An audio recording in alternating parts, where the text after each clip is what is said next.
In today's video, I am going to teach you how to add personalization tokens to a template or snippet in Hubspot. Personalization tokens let Hubspot automatically pull in details from a contact record, like a first name or company name, so your messages feel tailored without extra manual work. This is especially useful when you are building a reusable template or snippet that you will send again and again. To get started, look at the bottom area of your HubSpot account and find the three dots menu. Click those three dots to open the full navigation options. From there, click CRM. In the CRM menu, choose Message Template Library. Once you are in the template library, click New Template. This is where you decide how you want to build your content. Next, you will see that you can start from scratch or choose something from the template library. Starting from scratch is great if you already know exactly what you want to write. Using the library is faster because it gives you a ready-made layout to edit.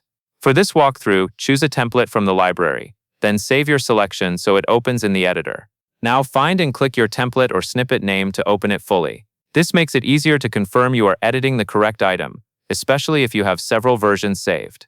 In the editor, click directly into the text area where you want your personalization token to appear. Place your cursor exactly where the information should be inserted, such as in a greeting line or a sentence in the middle of your message. Then go to the bottom toolbar and click Personalize. This opens the personalization options HubSpot can insert for you.